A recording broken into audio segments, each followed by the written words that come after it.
Hai, Assalamualaikum dan salam sejahtera. Saya Wan Alif Fidas Bawa Khairuddin, Ketua Kumpulan Bagi Grup 49 ingin membentangkan tentang tajuk kajian HFE 224 kami, iaitu Adat Resam dan juga Perayaan Setiap Kaum di Malaysia. Berikut merupakan ahli kumpulan kami dan juga di bawah penyeliaan Dr. Nick Hidayat. Nama saya Tan Jasmine. Saya akan meneruskan pembentangan dengan pengenalan. Masyarakat Malaysia adalah sebuah masyarakat yang bersifat mazmur, terdiri daripada Melayu, Cina dan India. Sistem sosial Malaysia berbeza antara satu sama lain dari segi latar belakang, adat rezam, perayaan dan kepercayaan agama. Bagi kertas kajian ini, kami akan memfokuskan terhadap permasalahan kajian, objektif kajian, kaedah kajian dan dapatan kajian, serta analisis tentang adat rezam dan perayaan setiap kaum dan kepercayaan agama di Malaysia.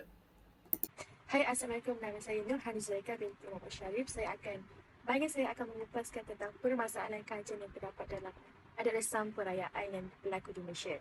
Okey, yang pertama adalah masyarakat tidak mengindahkan dan tidak hargai adat resam dan perayaan setiap tahun.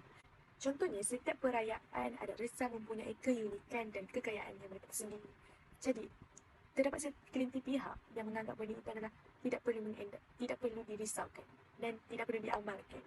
Seterusnya adalah amalan budaya asing menjadi ikutan dalam masyarakat.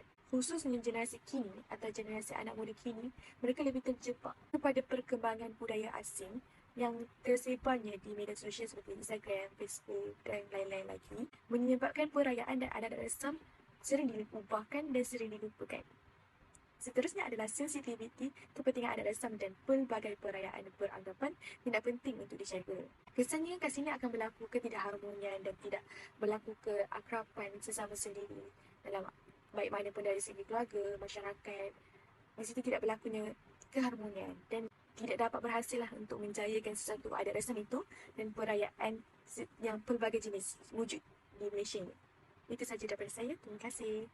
Hai, Assalamualaikum. Nama saya Nukisha Atira binti Farizal. Saya akan membentangkan tentang objektif kajian adat resam perayaan setiap kaum di Malaysia.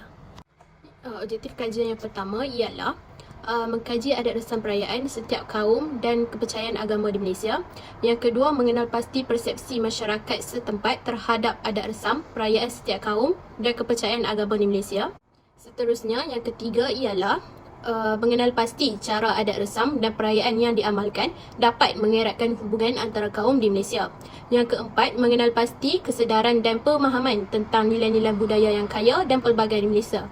Yang terakhir ialah mengenal pasti kefahaman dan penghargaan masyarakat Malaysia tentang kepentingan warisan budaya sebagai identiti Malaysia. Sekian, itu sahaja daripada saya. Terima kasih. Bagi kaedah kajian, kami menggunakan dua kaedah kajian. Yang pertamanya adalah melalui soal selidik, iaitu menerusi platform Google Form, dan yang kedua melalui laman web di mana kami boleh mendapatkan banyak sumber informasi daripada situ. Nama saya Tan Sisi. Saya akan meneruskan pembentangan dengan dapatan kajian bahagian A, demografi responder. Bagi soalan satu ialah Argentina. Daripada 52 orang responder, terdapat 34 orang responder ialah perempuan bersamaan 65.4% dan 18 orang lelaki iaitu 34.6%. Bagi soalan 2 iaitu umur. Daripada 52 orang responder, terdapat 22 orang responder dalam umur 16 hingga 20 iaitu bersamaan 42.3% dan 21 responder iaitu 40.4% berada dalam umur 21 hingga 25 dan 9 responder iaitu 17.3% adalah umur 26 hingga 30 tahun. Bagi soalan 3 iaitu kaum, daripada 52 orang responder seramai 23 responder iaitu 44.2% adalah bangsa Melayu dan 21 responder berbangsa Cina, manakala 7 responder terdiri daripada bangsa India dan bagi 1 responder ialah berbangsa lain-lain. Bagi soalan 4 iaitu agama, daripada 52 orang responder seramai 23 responder iaitu 44.2% adalah agama Islam, manakala 17 responder iaitu 32.7% beragama Buddha, manakala 6 responder iaitu bersamaan 11.5% dan berbangsa Kristian dan 5 responder iaitu 9.6% beragama Hindu dan baki responder 1.9% beragama lain-lain. Itulah pembentangan saya. Sekian, terima kasih. Pada bahagian B, soalan pertama yang kami ajukan ialah untuk menganalisis ramai mana rakyat Malaysia yang mengetahui mengenai 7 perayaan yang disambut oleh setiap kaum yang berada di dalam Malaysia. Daripada dapatan kajian kami dapati seramai 43 responden mengetahui dan 9 responden selebihnya kurang mengetahui atau tidak mengambil berat mengenai perayaan ini. Antara 7 perayaan yang disambut oleh rakyat Malaysia ialah Hari Raya Aidilfitri, Chinese New Year, Deepavali, Hari Gawai, Taipusang, Christmas dan Hari Wesak.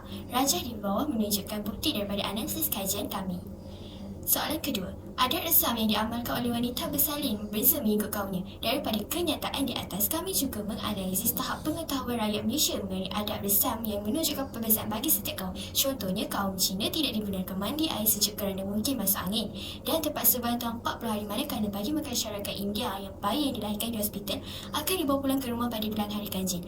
Berdasarkan dapatan kajian yang kami dapati, hanya 25 daripada 52 respon yang mengetahui mengenainya dan 18 orang responden kurang mengetahui, maka selebihnya iaitu 9 orang responden langsung tidak mengetahuinya serta tidak endahkan mengenai adat ini. Rajah di bawah juga menunjukkan peratus keputusan. Di akhir bahagian B ini kami dapati bahawa 98.1% responden yang menunjukkan mereka bersetuju di mana kebanyakan rakyat Malaysia terdiri daripada agama Islam dan mereka juga bersetuju bahawa agama Islam sebagai agama rasmi di Malaysia. Seterusnya, kami telah ajukan soalan kepada responden iaitu, adakah anda mempunyai rakan dari pelbagai kaum dan mempunyai hubungan yang baik dengan mereka?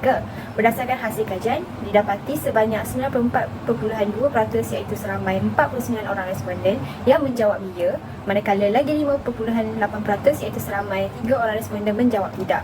Soalan yang berikut ialah, adakah anda bersetuju dengan cara kaum di Malaysia merayai perayaan kaum mereka dengan mengadakan rumah terbuka yang dapat dihadiri oleh pelbagai kaum ini dapat mengeratkan hubungan antara kaum yang lain?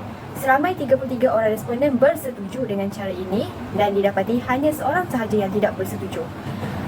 Seterusnya, kajian juga mendapati bahawa majoriti responden bersetuju bahawa isu sensitiviti kepercayaan agama dalam kalangan masyarakat yang berbilang kaum menyebabkan sesuatu kaum tidak mengambil berat tentang adat resam dan kepercayaan agama kaum lain. Seramai 27 orang responden menjawab sangat bersetuju, 24 orang responden menjawab bersetuju dan 1 orang responden tidak bersetuju. Assalamualaikum warahmatullahi wabarakatuh. Saya Siti Nurfaiza Wahidah binti Azhan dan nombor matrik saya 163590. Ingin membentangkan kesimpulan daripada hasil kajian kami iaitu adat resam dan perayaan setiap kaum di Malaysia. Kepelbagaian adat resam dan perayaan setiap kaum di Malaysia memperkayakan budaya negara ini. Budaya ini tidak hanya dihargai oleh komuniti tempatan tetapi juga menarik minat pelancong dari serata dunia yang ingin mengalami kepelbagaian budaya Malaysia. Keberagamaan ini mencerminkan keharmonian dan integrasi sosial yang ada di Malaysia.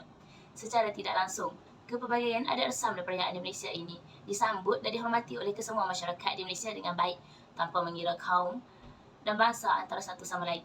Seterusnya, berikut merupakan kod QR mengenai ahli kumpulan kami dan juga responden daripada borang dalam talian Google Form kumpulan kami.